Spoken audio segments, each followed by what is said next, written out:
Bonjour tout le monde. On va voir dans cette vidéo les anémies hémolytiques congénitales et on va commencer avec la bêta-thalassémie. Dans la précédente vidéo, on a vu l'hémolyse et on a dit qu'il y a l'hémolyse physiologique qui est compensée par l'érythropoïèse. Donc, quand le globule rouge arrive à 120 jours, c'est sa durée de vie. Donc, il y aura une destruction des globules rouges et cette destruction elle sera compensée par l'érythropoïèse. Il y a l'hyperhémolyse pathologique. L'hyperhémolyse ou bien l'hémolyse pathologique, qui est due soit à un problème corpusculaire, qui est généralement une anomalie de l'un des constituants des globules rouges, ou bien un problème extracorpusculaire, c'est-à-dire il y a un problème de l'extérieur. Les problèmes ou les causes corpusculaires, généralement, c'est des causes congénitales. Il y a une anomalie héréditaire qui peut toucher l'hémoglobine, comme elle peut toucher la membrane ou bien les enzymes. Les enzymes, c'est les déficits enzymatiques plus fréquents, c'est GSPT, PK. L'anomalie de la membrane la plus fréquente, c'est la message aux microsphérocytose héréditaire ou aux maladies de Minkowski-Schoffard. Et l'anomalie de l'hémoglobine, donc on a deux types. Soit une anomalie qualitative, c'est la qualité c'est l'hémoglobine qui n'est pas de bonne qualité. Donc il y aura la synthèse d'une autre hémoglobine anormale, essentiellement la drépanocytose. Et soit un problème quantitatif, c'est-à-dire un déficit dans la synthèse de l'une des chaînes de l'hémoglobine, et ça donnera des syndromes thalassémiques, que ce soit alpha-thalassémie ou bien bêta-thalassémie. Aujourd'hui, on va voir les bêta-thalassémies. Donc, avant d'entamer la bêta-thalassémie, on doit faire un rappel sur l'hémoglobine. On a fait un rappel sur le globule rouge, donc dans le cours de l'hémolyse. Aujourd'hui, on va voir c'est quoi l'hémoglobine. L'hémoglobine représente le constituant le plus important des globules rouges. Son rôle, c'est le transport de l'oxygène. Il est formé, sa structure, donc il a une structure. Donc il y a de l'hème et il y a des chaînes de globine. Donc quatre chaînes de globine qui sont euh, identiques, donc formées de quatre chaînes polypeptidiques toujours, donc soit de alpha, de bêta, deux chaînes identiques. Donc deux chaînes, deux paires de chaînes identiques. Voilà. Et dans chaque chaîne, il y a de l'hème. L'hème, c'est-à-dire le noyau tétrapyrolique qui fixe du fer bivalent, qui est capable de transporter de l'oxygène. Pour la synthèse de l'hémoglobine, il y a différentes hémoglobines qui existent au niveau du corps.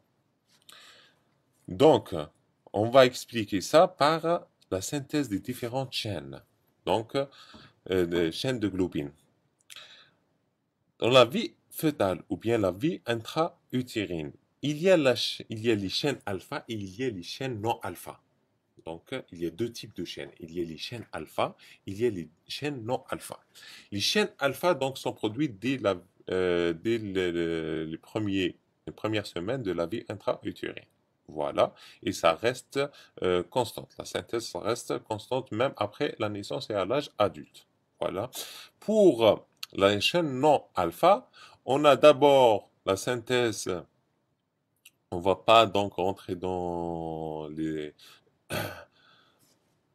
dans les détails, mais il faut dans la vie fœtale, il y a surtout la chaîne, dans les chaînes non alpha, c'est la chaîne gamma qui est synthétisée en excès. Ce qui va donner donc deux chaînes alpha avec deux chaînes gamma, qui est l'hémoglobine fœtale. Et ensuite, après la naissance, c'est la chaîne bêta qui prend le relais, au lieu de la chaîne gamma. Donc voilà la synthèse de différentes chaînes de globine. Donc chaîne alpha, il y a les chaînes non alpha. Les chaînes alpha donc sont synthétisées d'une façon constante. Les chaînes non bêta, dans la vie intra-utérine, c'est la chaîne gamma qui sont synthétisées. Ensuite, après la naissance, c'est les chaînes bêta qui prennent le relais. C'est pour ça Nouveau-né, ou bien la vie intrafœtale, c'est l'hémoglobine fœtale qui est en excès. C'est-à-dire 2 alpha et 2 gamma. D'accord. Ensuite, les gamma, il y a diminution des gamma, et c'est les bêta qui vont prendre le relais. Donc, on aura de alpha 2, bêta 2, c'est-à-dire l'hémoglobine adulte, qui est majoritaire chez l'adulte de 97%. Donc, c'est comme ça. C'est ça la synthèse. Il y a une autre chaîne non bêta qui est synthétisée, qui est delta 2. Donc on aura alpha 2, delta 2, qui est l'hémoglobine A2, qui est petite quantité, donc 2 à 3%. Mais ce qu'il faut retenir, s'il y a l'hémoglobine, c'est une molécule qui est formée de deux paires de chaînes de globine identiques, donc deux chaînes alpha et deux chaînes non alpha. Dans la vie fœtale, donc on a les gamma, donc ce qui va donner deux chaînes alpha, deux chaînes gamma, c'est l'hémoglobine fœtale qui est majoritaire chez le fœtus. Ensuite, après la naissance, il y a diminution de l'hémoglobine F, parce que le gamma, c'est les bêta qui vont prendre le relais au lieu des gamma, donc on aura alpha 2, bêta 2, c'est l'hémoglobine A normale chez l'adulte qui est majoritaire de 97%. Ça, c'est l'électrophorèse de l'hémoglobine. Ça, c'est l'électrophorèse de l'hémoglobine chez l'adulte. Chez l'adulte, on a majoritairement de l'hémoglobine A, parce qu'il y a différents types d'hémoglobine. Les plus fréquentes, donc chez l'adulte, c'est l'hémoglobine A, ce qu'il faut retenir, et chez le nouveau-né, le fœtus, c'est l'hémoglobine F. Il y a l'hémoglobine A2, qui est alpha 2, delta 2, qui est de 2 à 3% chez l'adulte. Donc voilà pour les formules moléculaires de l'hémoglobine humaine. Donc chez l'adulte, l'hémoglobine A, elle est de 97%, hémoglobine F, elle est 13, donc inférieure à 1%, hémoglobine A2, elle est entre 2 à 3%. Ça, c'est à retenir l'hémoglobine, l'électrophorèse de l'hémoglobine chez l'adulte.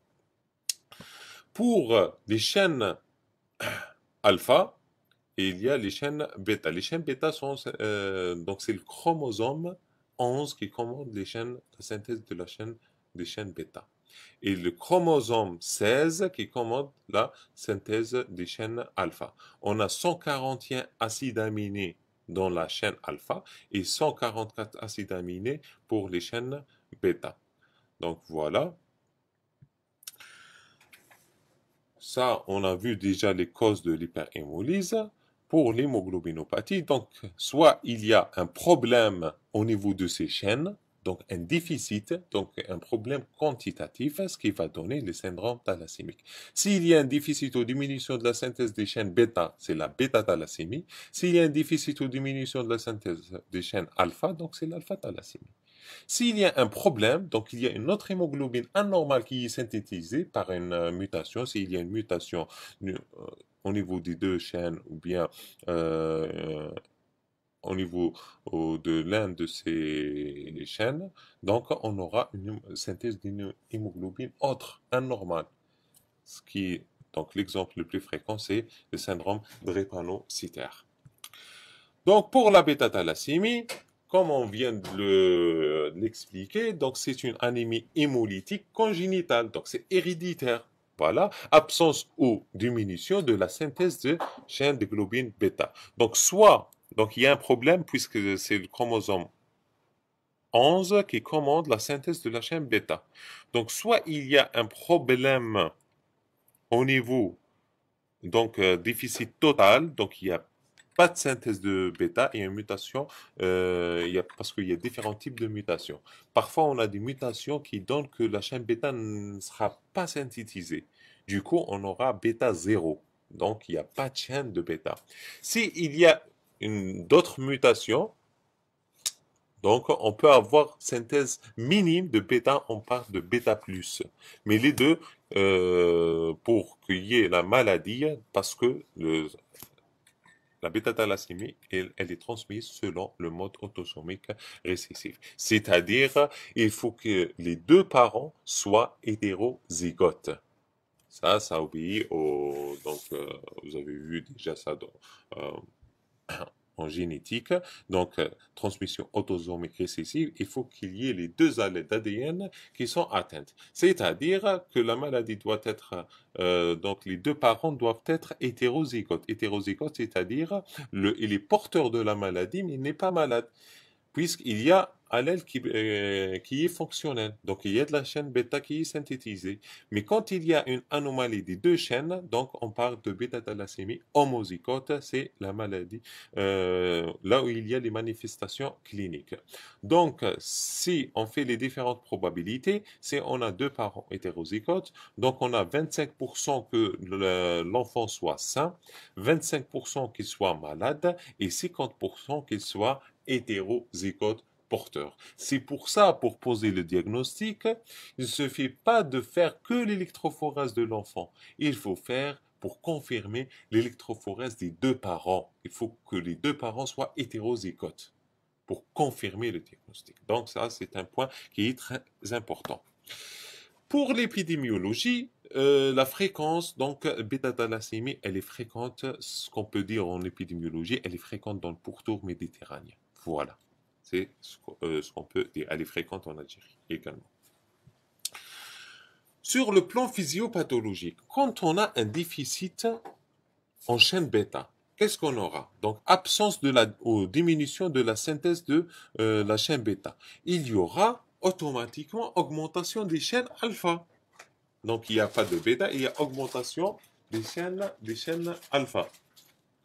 Donc, du coup, les chaînes alpha, donc en excès, il y aura une précipitation des globules rouges dans la moelle. Donc, ça va donner une érythropoïèse inefficace au niveau de la moelle. Toute érythropoïèse inefficace, c'est-à-dire l'hémolyse, destruction de des globules rouges produites.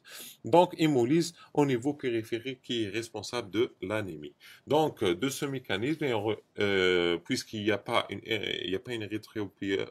érythropoïèse efficace, c'est la moelle qui va essayer de compenser pour synthétiser de l'hémoglobine. Le corps a besoin d'hémoglobine. Donc, il y aura une hyperplasie érythroblastique. Et hyperplasie au niveau des os plats, responsable des déformations squelettiques, une érythropoïèse extramédulaire. Parce que parfois, on a de l'érythropoïèse au niveau médulaire, au niveau des organes lymphoïdes centraux qui est la moelle osseuse. D'accord? Si on n'a pas, donc parfois, il y a des zones ectopiques de synthèse de l'hématopoïèse. Parce que la moelle ne suffit pas, donc il y aura la formation d'autres foyers, ce qu'on appelle les rétro-extramédulaires. Donc non, ça c'est des foyers ectopiques et également il y a d'autres organes, donc c'est la moelle ne suffit pas, donc il y a la rate également qui va prendre le relais ou le foie. Donc on aura une hépato-spllénomégalie. Voilà, du coup on aura une surcharge en fer dans la bêta-thalassémie hétérozygote, donc une augmentation de la synthèse de la chaîne alpha. Donc voilà, pour excès en chaîne alpha, donc il y a une précipitation des chaînes en excès. Du coup, il y aura une érythropoïèse qui est inefficace, qui va donner de destruction donc qui va aboutir à la destruction des globules rouges synthétisés, donc anémie. Voilà. Le sang, va être séquestré parce qu'il n'est pas de bonne qualité. C'est la rate qui va épurer le sang, donc il y aura de l'hémolyse. Donc quand il y a l'anémie, on va transfuser. Donc il y aura une surcharge en fer. Voilà. Quand il y a chaîne alpha, donc il y a augmentation de chaîne, il y a augmentation des chaînes non, les autres chaînes non bêta, donc il y a l'hémoglobine F qui va augmenter. Et l'hémoglobine F a une caractéristique qui est l'augmentation de l'affinité en oxygène, donc augmentation de l'érythropoïétine, c'est l'élément plus important pour l'érythropoïèse. Voilà, donc ça va donner une prolifération de la masse, donc la moelle, elle va essayer de compenser. Donc il y aura une hyperplasie médulaire, ce qui va donner, donc, puisque la masse est au niveau de l'os, donc il y aura une prolifération de la masse érythroïde, donc lésion squelettique, parce qu'il y a augmentation, c'est à l'intérieur des os que la moelle, elle est hyperactive. Du coup, même il y aura le foie et la rate qui vont prendre le relais, et comme on l'a déjà précisé, il y a l'apparition d'autres foyers ectopiques. l'apparition peut-être d'autres foyers quand la moelle ne suffit pas, le foie n'est la rate, donc il y a d'autres foyers qui vont apparaître comme on va les qualifier de tumeurs. Donc voilà pour la physiopathologie, pour bien comprendre la bêta-thalassémie. J'espère que ça a été clair. Pour les formes cliniques, on a la forme homozygote ou bien la forme hétérozygote. La forme homozygote, on a la forme majeure ou bien la maladie de Cooley. Il y a la forme intermédiaire, donc c'est une maladie qui est atteinte homozygote, mais elle est moins sévère que le majeur. Ça, c'est selon l'expression clinique. Il y a des bêta-thal qui sont sévères, donc, il se manifeste dès le premier mois de vie. Donc, il est transfusion dépendante. Donc, ça, c'est des formes sévères, ce qu'on appelle la maladie de Collet. Il y a des formes moins sévères. Ils sont homozygotes, mais ils sont moins sévères. Ça, la classification selon la sévérité clinique. Donc, ils ne sont pas transfusion dépendants. Donc, c'est transfusion ponctuelle. C'est les formes intermédiaires. Ces deux formes sont homozygotes, mais selon l'expression clinique, donc ça diffère selon l'expression clinique, soit majeure, expression qui est sévère, soit intermédiaire. Bêta-thalassémie hétérozygote, donc il est porteur et n'est pas malade, donc c'est des sujets qui sont asymptomatiques. Comment elle va se manifester? Donc, on a déjà parlé de la pseudo-polyglobulie microcytaire. Donc, augmentation exclusive des globules rouges avec une microcytose VGF qui est normale. Voilà, quand on fait l'électrophorèse d'hémoglobine, pour la bêta-thalassémie hétérozygote, l'électrophorèse, ça c'est à retenir. L'électrophorèse, elle est normale, sauf que l'hémoglobine A2, qui est alpha 2, delta 2, supérieure à 3,3%. Voilà. Donc, pour la maladie de Colli, ou bien la maladie de Colli ou bêta-thalassémie homozygote, donc on a les manifestations cliniques qui apparaissent après quelques mois de vie chez le nourrisson. Donc, ils vont se manifester dès les premiers mois de vie. Donc, ça signe la sévérité de la maladie. C'est pour ça qu'on parle de bêta-thalassémie homozygote majeure. Qu'est-ce qu'on aura sur le plan clinique? Donc, qui dit anémie dit pâleur cutanomiqueuse. Hémolyse, donc, il y a de l'ictère. Donc, on a dit que l'hématopoïèse, elle va être reprise par les autres organes hématopoïétiques. Donc, on aura de l'hépatosplénomégalie. La splénomégalie, également, elle est due à l'hémolyse. Voilà.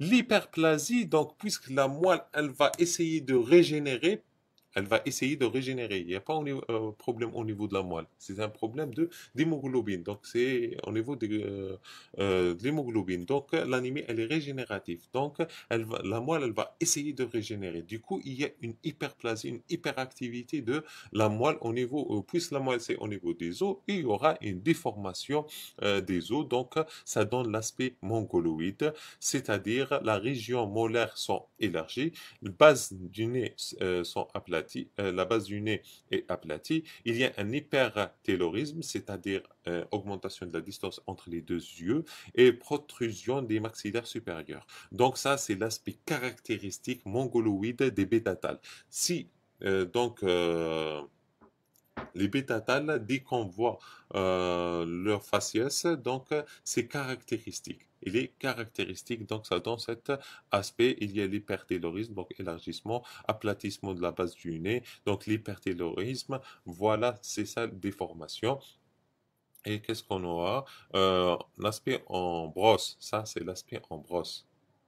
L'aspect en brosse, c'est dû à l'hyperplasie des os. Donc voilà, la radio, ça montre poil de rose, c'est l'image pathognomonique, c'est l'image en brosse de bêta-thalassémie. Il y a un retard staturo-pondéral et net parce que l'érythropoïèse, elle est inefficace, il n'y a pas d'hémoglobine, donc il n'y a pas d'oxygène, assez d'oxygène. Et il y a un développement psychomoteur qui est normal. Sur le plan biologique, ça c'est l'aspect clinique. Sur le plan biologique, donc cliniquement, avant la clinique, circonstances découvertes, le patient il vient pour des transfusions, à chaque fois il est transfusé. Il a un aspect, un faciès particulier. Par exemple, il hémolyse, donc il y a de l'ictère, il a de l'anémie, donc ça, tout ça, il a un contexte particulier, donc il y a des antécédents, donc un cas similaire de l'un de ses frères. Donc, il y a un cas similaire dans la fratrie. Il y a un cas similaire dans la famille. Un parent qui est connu pour bêta-tal hétérozygote. Donc, voilà les circonstances. C'est pour ça qu'il faut un interrogatoire. Il faut dire que le mariage est consanguin ou non, issu d'une famille. Donc, est-ce qu'il y a des cas similaires dans la famille ou non? Ça, l'interrogatoire, il est obligatoire. Ensuite, un examen clinique qui est minutieux. On a la triade hémolytique qui est la pâleur, l'ictère et la splénomégalie. Et les autres signes associés, c'est essentiellement les déformations, surtout au niveau du crâne, avec un aspect qui est mongoloïde. Et au niveau de la radiologie, c'est l'aspect en poil de brosse. Voilà. Ensuite, on a la clinique. La clinique, logiquement, qu'est-ce qu'on a? Donc, on a une anémie qui est sévère. Hypochrome microcytaire, elle est très régénérative. Elle est régénérative. Je ne vais pas dire très régénérative, c'est très, qui est très régénérative. Donc, elle est régénérative. Il y a une hyperleucocytose modérée d'entraînement, ou bien il y a, puisqu'il y a de la régénération, qu'est-ce qu'on aura au niveau du prototype parmi les signes de régénération? Il y a des érythroblastes. Donc, il y a l'érythroblastose, il y a la myélémie, il y a. Donc, les érythroplastes sont des cellules qui sont nucléées. Donc, l'automate, comment il va les calculer? Donc, il va les prendre pour des lymphocytes. Donc, il va les calculer comme des globules blancs. Voilà. Donc, qu'est-ce qu'on aura à la formule? Donc, on aura des globules blancs. C'est le taux de globules blancs réel avec le taux d'érythroblastes rajouté. Donc, pour faire le taux de globules blancs corrigé, on doit soustraire le pourcentage des érythroblastes. Parce que ce n'appartient pas à la lignée granuleuse. Ce pas des globules blancs ou bien des lymphocytes ou bien des monos. Donc, on doit soustraire les érythroblastes acidophiles après avoir fait un frottis sanguin. Donc, on aura un pourcentage d'érythroblastes, par exemple 3%, on va les multiplier sur les globules blancs et on va les soustraire des globules blancs. Et ça, ce qu'on appelle le taux de globules blancs corrigé. Ça, c'est la première cause de l'hyperleucocytose modérée. Donc, il y a l'érythroblastose, donc faux taux de globules blancs. Et il y a également l'entraînement, puisque la moelle, elle produit, elle essaie de compenser. Toute plaquette qui est normale ou légèrement augmentée également d'entraînement. Frottis sanguin, qu'est-ce qu'on a? C'est des globules rouges de mauvaise qualité. Il y a une mauvaise hémoglobinisation. Il n'y a pas synthèse d'hémoglobine, elle n'est pas efficace. Donc il y aura des formes, déformations des globules rouges. Ce qu'on appelle anomalie de forme, donc une paukylocytose. On peut avoir tout genre de forme. Donc on peut avoir des ovalocytes, des dacryocytes, des schizocytes, voilà, donc des macrocytes, des microcytes, etc. Donc voilà, vous voyez, là c'est un signe de régénération, c'est des érythroblastes acidophiles qui sont passés au niveau du sang. On revient donc, puisqu'on a fait anémie, elle est régénérative, il y a deux causes quand il y a une régénération. Soit il y a un problème d'hémolyse, soit il y a un saignement. Le patient, il saigne. On va voir ça dans les conduites à tenir devant une anémie. Donc, quand il y a une anémie régénérative, donc ça, c'est les deux problèmes. Si on a une anémie régénérative, c'est soit un problème d'hémolyse, les globules rouges sont détruits, ou bien le patient il saigne. C'est ça les deux causes d'une anémie régénérative. Donc, le patient ne saigne pas, donc c'est de l'hémolyse. Qu'est-ce qu'on doit faire pour confirmer notre hémolyse? Un bilan d'hémolyse qui comporte donc une bilirubine indirecte qui est élevée, LDH qui est élevé, un fer serré qui est augmenté. Donc ça, c'est bilan d'hémolyse et bien sûr l'aptoglobine qui est diminuée. Donc, on est devant une anémie hémolytique avec bilan anémie hémolytique. Anémie régénérative, on fait bilan d'hémolyse, donc c'est une anémie hémolytique. Et l'enfant, c'est un enfant, il y a les déformations, donc je suspecte une maladie congénitale. Donc, qu'est-ce que je dois faire? La première cause et la plus fréquente, c'est une anomalie de l'hémoglobine. Donc, je dois faire une électrophorèse de l'hémoglobine pour voir qu'est-ce qui se passe au niveau de l'hémoglobine. Est-ce que l'hémoglobine qui est synthétisée est normale ou bien anormale? Donc voilà. Quand on fait l'hémoglobine, l'électrophorèse d'hémoglobine, puisque c'est une forme majeure, donc il n'y a pas d'hémoglobine A qui est synthétisée, il n'y a pas de chaîne bêta, donc il n'y a pas alpha 2, bêta 2, donc zéro hémoglobine A. Hémoglobine A2, puisqu'il n'y a pas de bêta, donc il y a un excès en alpha, et c'est les non-bêta, les non-alpha, les autres fractions non-alpha qui vont prendre le relais. Du coup, on aura de l'hémoglobine F. Donc, au lieu que la bêta soit synthétisée, c'est les gamma qui vont prendre le relais. Donc, voilà, qui sera majoritaire. Et donc ça, c'est l'électrophorèse de bêta-tal homozygote. Donc, on a l'hémoglobine A0, hémoglobine A2 normale augmentée, hémoglobine F qui est majoritaire. Qu'est-ce qu'on doit faire pour confirmer notre diagnostic? On doit faire l'électrophorèse des deux parents. Des deux parents. Et qu'est-ce qu'on doit trouver? Donc, on doit, les deux parents doivent être hétérozygotes, bêta-tal hétérozygote. Donc, c'est-à-dire bêta-tal, qui dit bêta-tal hétérozygote, à la formule, on a une pseudo-polyglobuline microcytaire, et si on fait une électrophorèse d'hémoglobine, elle est normale, sauf que la A2, elle est supérieure à 3,3%. Donc voilà, on a confirmé, notre patient, il est bêta-tal. Qu'est-ce qu'on doit faire? On va faire le bilan des complications. C'est quoi le bilan des complications? Donc, quelle est l'évolution et les différentes complications qui peuvent survenir en cas de bêta-thalassémie? Qui dit hémolyse dit hypersplénisme. Donc, on peut avoir aggravation de l'anémie puisqu'il y a l'hypersplénisme. La rate, elle va être augmentée de taille. Donc, elle va consommer tout ce qui va passer. Donc, on aura une aggravation de l'anémie. Puisque la rate, elle va être, donc elle va s'occuper beaucoup plus de l'hémolyse. Donc il y aura de l'infection. Donc il y aura favorise les infections, donc l'hémolyse, hyperhémolyse, elle va favoriser. Donc il y aura le patient, il va être susceptible. Donc c'est un terrain pour les infections. Donc surtout les infections aux germes encapsulés, ou bien hémophilus. À l'origine, donc, il y a l'hyperhémolyse, l'hémolyse. Qu'est-ce qu'on a? C'est des pigments qui vont être sécrétés de la bilirubine. Qu'est-ce qu'on aura? Une lithiase biliaire, parce que la bilirubine est synthétisée au niveau de la bile. Donc, du coup, il y aura lithiase biliaire et ulcère de jambe. Donc, ça, c'est les complications de l'hyperhémolyse. L'hyperactivité médulaire, donc, on a déjà précisé ça, formation de tumeurs érythroblastiques, c'est d'autres foyers de synthèse d'érythropoïèse. Et surtout, on peut voir ça dans la colonne vertébrale. Donc, c'est des tumeurs qui vont se développer. Donc, au niveau de la colonne vertébrale, parfois, ils sont responsables de compression médulaire. Ils vont toucher la moelle épinière. Ils vont donner tableau de compression médulaire. Et bien sûr, la complication la plus redoutable chez le bêta-tal, c'est la surcharge en fer. Parce que le bêta-tal, il va être, donc l'hyperhémolyse, il y a le fer qui est sécrété. Donc, du coup, il y aura une hyperabsorption du fer. Donc, ça, c'est une caractéristique. En cas de hémolyse plus importante, surtout dans le bêta-thalassémie, il y aura une augmentation de l'absorption du fer et les transfusions. Donc, ces trois, ils vont donner une surcharge en fer. Qui dit surcharge en fer dit hémochromatose. Le fer peut se déposer n'importe où. Donc, au niveau cardiaque, elle va donner insuffisance cardiaque. Une hémochromatose cardiaque, elle va donner une insuffisance cardiaque jusqu'à l'insuffisance cardiaque congestive. Au niveau du foie, elle va donner des cirrhoses, jusqu'à la cirrhose.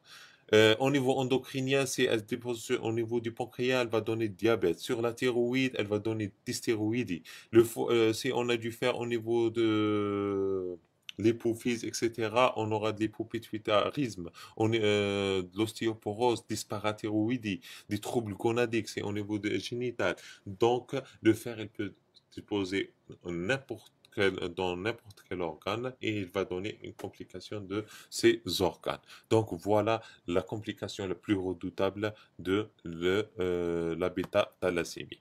Donc pour les autres formes, donc intermédiaire, c'est même tableau clinique, mais il est moins bruyant. C'est-à-dire, elle apparaît plus tardivement, c'est pas les premières fois, parce qu'il y a un peu de chaîne bêta, c'est une mutation qui est gentille, il y a un peu de bêta qui est synthétisée. Donc le tableau clinique, il est moins bruyant. Il y a une triade hémolytique chronique, donc il y a la pâleur, il y a l'ictère, il y a la splénomégalie. Des formations sont pas aussi prononcées, donc sont modérées. La différence également, c'est l'hémoglobine qui est entre 7 et 9, donc il n'y a pas vraiment une dépendance transfusionnelle comme la maladie de Collet.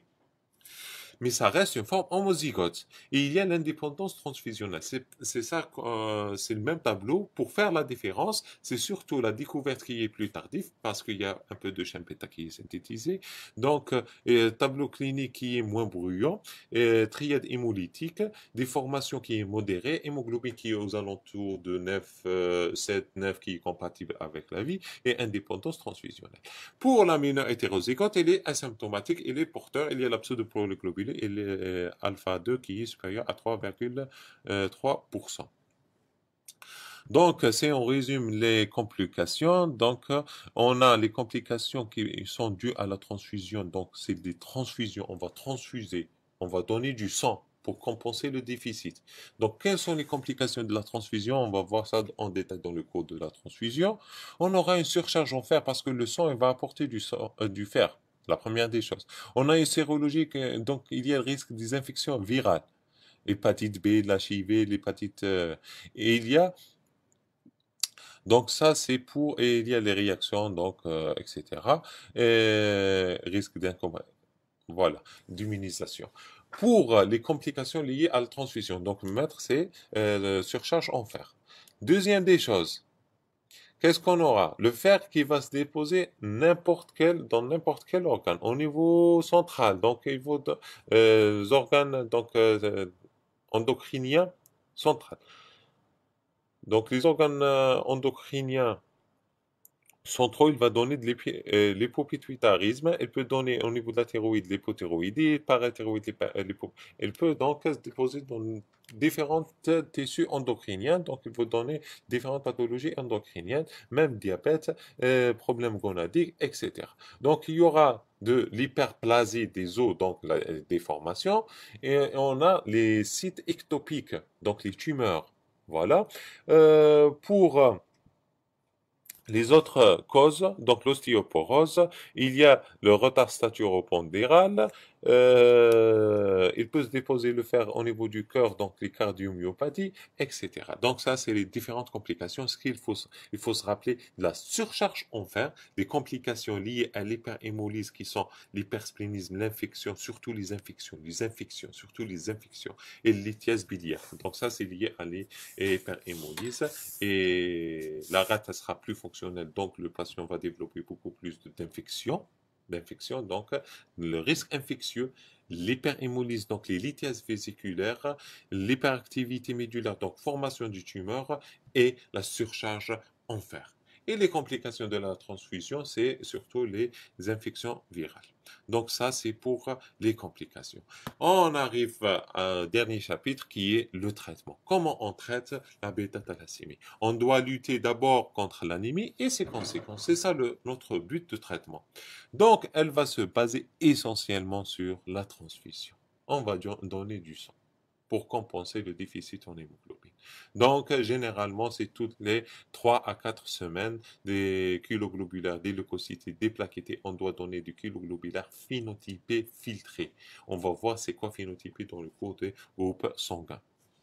Des plaquettés permettant donc notre objectif, l'hémoglobine doit être aux alentours de 9 à 11 pour permettre une bonne croissance pour l'enfant. Voilà. Ces transfusions exposent à, bien sûr, les complications de transfusion, c'est les infections virales et l'immunisation. L'immunisation, donc c'est pour ça on donne phénotypé. Donc généralement, le sang doit être compatible avec le donneur, avec le receveur, au maximum.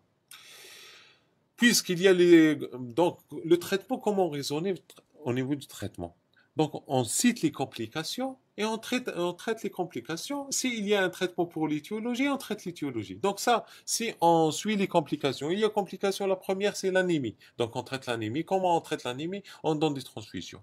Il y a des infections, donc on donne une antibioprophylaxie. C'est l'Ospen, Peros à vie, 1 million. Traitement de la carence, puisqu'il y a de l'hémolyse. On a dit quand il y a de l'hémolyse, c'est une augmentation des consommations. Parmi les consommations B12, on ne va pas parler B12, parce que la synthèse principale de l'ADN, c'est surtout le B9. Donc il y aura un déficit en B9. Donc on donne l'acide folique à titre préventif, un comprimé par jour pendant 15 jours par mois. Voilà. Puisqu'il y a une surcharge en fer, on va donner un chélateur de fer. on a des spirales, on a l'exjet, quel fer, etc. Donc, il y a différentes familles de chélateurs de fer. Il faut se rappeler de chélateurs de fer. Quand est-ce qu'on donne chélateur de fer? On dose la ferritine qui est le reflet des réserves du fer. Donc, si on a une ferritine qui est supérieure à 1000, on commence la chélation. Si on dépasse 10 kg globulaires de transfusion, parce qu'on doit faire un dossier et chaque fois on transfuse, on quantifie les kilos globulaires. Si on dépasse 10 kg globulaires, parce qu'un kilo globulaire, il va apporter 200 mg de fer. Après 10 kg globulaires, généralement, on est dans le stade de la surcharge et on doit commencer la chélation. Ces deux cas, quand est-ce qu'on...